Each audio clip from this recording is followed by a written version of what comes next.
Hi there everyone, my name's Leslie Oman from hungryheffycrafts.com, and today I want to walk you through how I have made this cute, simple spring card. It's really easy and I hope you'll join me as I make it. So in order to make this card, I'm using 2 card blanks. You need 2 for this project. The first one I will fold in half, and this will be the base of my card, and then this other one here I'm going to use as part of the design.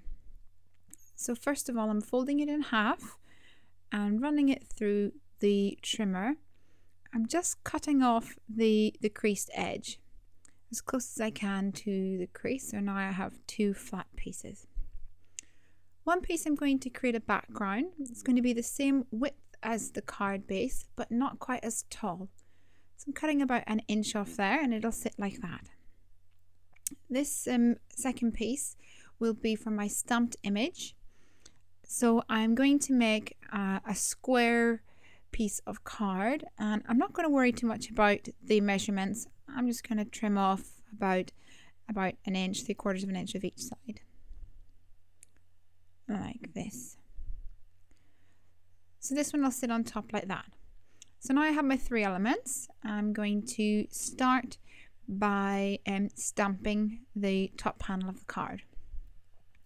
Now I'm actually using this stamp by the Unity Stamp Company. It came in my February 2010 Kit of the Month, and some bundled sage distressings. I'm just using the top bit of the stamp.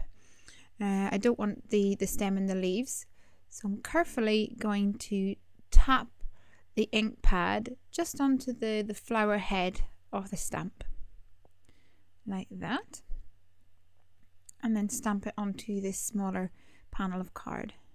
Here we go. So I'm going to do this 3 times. You can actually see there that I have written the colour of the distressing on the side of the ink pad, and this is because I stack up my ink pads as I store them, and I want to be able to see clearly which colour I'm reaching for.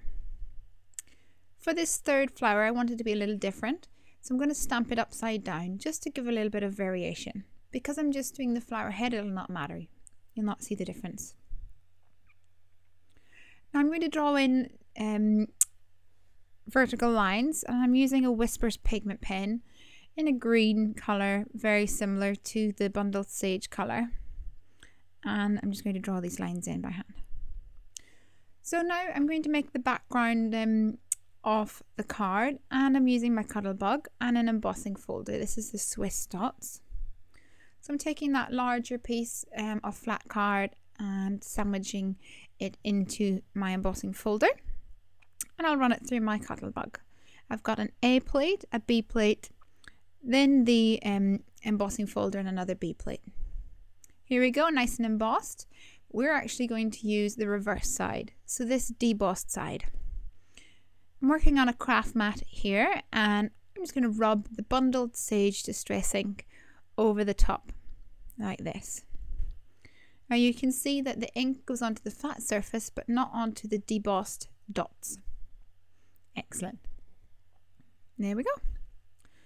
So for my card, I'm going to have some ribbon, and the horizontal strip across the card is this ivory colour, but the bow is actually green. And here's how I've made this. The green bow actually started out as ivory ribbon. I'm taking once again this bundled sage distress ink and tapping it onto my craft mat and adding some ordinary water. So as that pools up, I'm just going to feed the ribbon through and smoosh it around a little to pick up that ink. Now I've done that all the way along my ribbon, and you can just about see the subtle, beautiful colour of the ribbon. Hang it up to dry. While it's drying, I will assemble the card. I'm just using some double-sided sticky tape here, and I'm making sure that I line it up against the creased edge of the card. This way, if for some reason this top panel doesn't go the full way across, isn't the same width, then I can just trim off the outer edge. But no, I think it looks good. So next I'm going to take my blending tool and I'm going to take the stamped image and create a border just by blending a little bit of the distressing along the edges to create a soft subtle colour the whole way around. Now I've actually made a slit in the crease of the card here, and I'm feeding some of the ivory ribbon through it, and then we will start to assemble the card. So this stamped image, I've put some pop dots on the back. I'm placing it onto my card, and I'm just taking some glue dots here, and I'm going to use the glue dots to stick down either edge of the ribbon onto the front panel of the card. Now I know that this means that the ribbon will meet at the front of the card, but in actual fact the bow will cover it. Now you want to make sure that the ribbon is dry before you tighten the bow, so I'm using my heat tool. Right, this is a piece of card which I've got two I guess rectangles which are equal distance, and there's a slit in the middle. This is what I use to help me tie bows for my cards.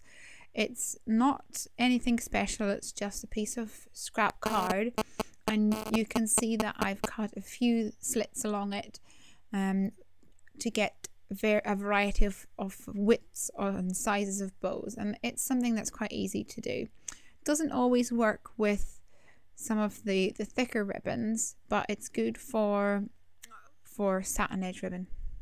I'm just going to give this a little wiggle here to tighten up the bow and make sure that the legs are on both sides.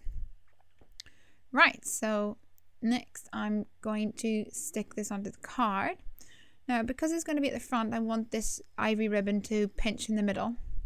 So I'm taking an ordinary piece of cotton thread and I'll thread it underneath the ribbon, and I'm just going to tie it in a double bow and snip off the edges like this.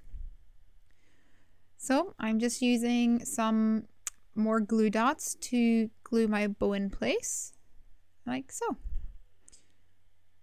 So I'm just going to cut off the edges of my ribbon and then I'm nearly done. And if you find that the edges of your ribbon start to fray at all, you can use a fray stopper such as this one here, and just touch up the edges and that'll stop it from fraying. So there you have it, a cute, colourful spring card. Don't forget to visit me at www.hungryheffycrafts.com. Thanks for watching!